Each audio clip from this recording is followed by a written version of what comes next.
Welcome traders. पिछले हफ्ते Nifty ने पिछले 7 सेशन में लगातार सेलिंग देखी, बट जैसे ही निफ्टी 24,000 के लेवल पर आया, स्टोरी बिल्कुल बदल गई। तो क्या ये सिर्फ एक रिलीफ बाउंस था या बायर्स एक्चुअली मार्केट में वापस आ रहे हैं? इसको समझने के लिए देखते हैं पिछले हफ्ते एक्चुअली निफ्टी में हुआ क्या। चलिए अब चार्ट्स पर आते हैं और देखते हैं कि पिछले हफ्ते निफ्टी के अंदर एक्चुअली चल क्या रहा था।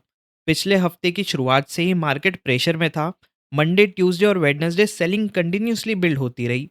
वेडनेसडे तक निफ्टी ने 7 कॉन्जिक्यूटिव सेशन का लूजिंग स्ट्रीक कंप्लीट कर दिया, जो रफली 11 मंथ्स का लॉन्गेस्ट लूजिंग स्ट्रीक था। और इसी सेलिंग के बीच मार्केट 24,000 के पास पहुंच गया। अब नॉर्मली यहाँ क्या एक्सपेक्ट करते हो? अगर बेयर्स का कंट्रोल जेन्युइनली स्ट्रांग होता तो 24,000 के नीचे ब्रेकडाउन के बाद सेलिंग और एक्सेलरेट होनी चाहिए थी। लेकिन मार्केट ने एग्जैक्टली अपोजिट किया। थर्सडे को निफ्टी ने स्ट्रांग रिकवरी दी और 7 सेशन लूजिंग स्ट्रीक ब्रेक कर दी। और रिकवरी सिर्फ इंडेक्स में नहीं थी, बल्कि फाइनेंशियल्स और आईटी जैसे हैवी वेट्स ने रिकवरी को सपोर्ट किया। और ब्रॉडर मार्केट में भी बाइंग देखने को मिली। यानी 7 सेशन की सेलिंग के बाद 24,000 के पास सेलर्स को वो फॉलो थ्रू नहीं मिला जो उन्हें चाहिए था। अब फ्राइडे को देखिए। यहाँ मार्केट ने थर्सडे की रिकवरी को इमीडिएटली गिव बैक नहीं किया, लेकिन अपसाइड भी एग्रेसिवली कंटिन्यू नहीं हुई। ऑलमोस्ट फ्लैट क्लोज हुआ और 24,250 के पास आ गया। और यही चीज करंट सेटअप को इंटरेस्टिंग बनाती है। बायर्स आ गए हैं, लेकिन उन्होंने अभी तक कंप्लीट कंट्रोल प्रूव नहीं किया। अब चार्ट्स पर एक और इंटरेस्टिंग चीज देखिए। 20 और 50 डे मूविंग एवरेज ऑलमोस्ट एक ही जोन में आ गए हैं। और निफ्टी अब इनके ऊपर ट्रेड कर रहा है। RSI भी 60 के ऊपर है। मतलब शॉर्ट टर्म मोमेंटम इंप्रूव हुआ है।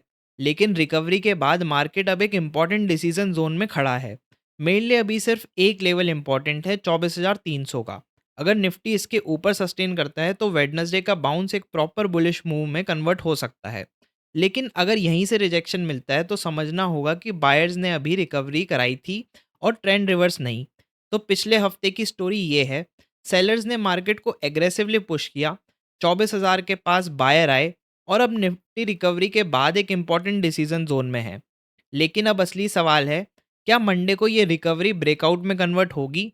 क्योंकि चार्ट्स अपना सिग्नल दे रहे हैं। लेकिन क्या बाहर का मार्केट भी निफ्टी के फेवर में है कि नहीं? चलिए अब देखते हैं ग्लोबल क्यूज के थ्रू। अब एक बार ग्लोबल मार्केट्स को भी क्विकली चेक कर लेते हैं। सबसे पहले यूएस मार्केट देखिए। डाउ और नेस्डेक दोनों में वीक के दौरान सेलिंग देखने को मिली। लेकिन फ्राइडे को लोअर लेवल से रिकवरी भी आई।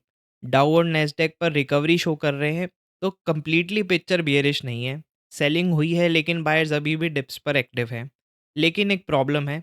क्रूड चार्ट पर अगर हम मूव करें तो क्रूड अराउंड $86 पर है। और वीक में रफली 5% हायर रहा है। और इसी के साथ यूएस बॉन्ड यील्ड भी एलिवेटेड है। 30 ईयर ट्रेजरी यील्ड अब अराउंड 5.3% तक आ चुकी हैं, जो 2007 के बाद हाईएस्ट लेवल है। यानी इक्विटीज़ रिकवर कर रही हैं, लेकिन ऑयल और यील्ड्स अभी भी मार्केट पर प्रेशर बना रहे हैं।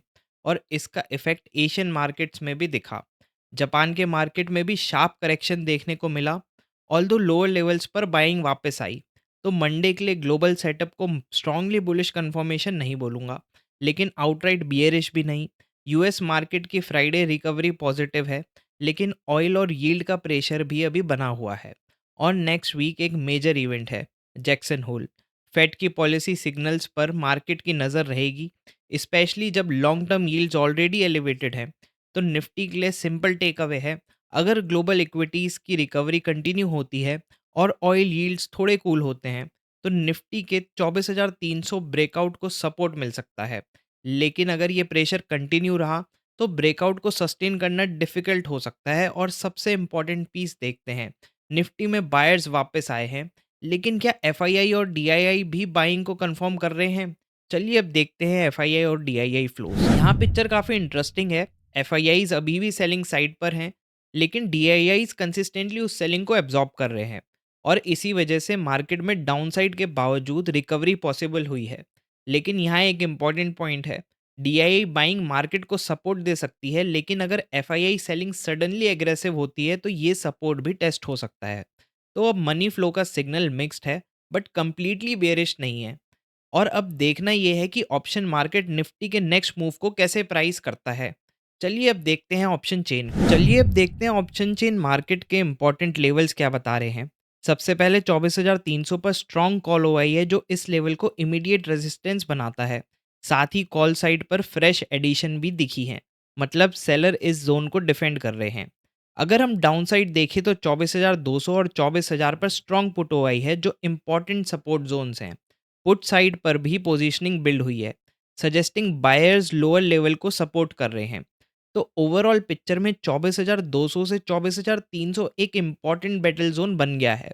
कंक्लूजन ये है, जब तक निफ्टी 24,300 के ऊपर डिसिसिवली ब्रेकआउट नहीं करता, अपसाइड लिमिटेड रह सकती है। और अगर 24,200 के नीचे सस्टेन करता है, तो सेलिंग प्रेशर भी बढ़ सकता है। अब देखना यह है कि मंडे को ये रेंज किस साइड ब्रेकआउट होती है। आपका व्यू क्या है, कमेंट करके बताओ।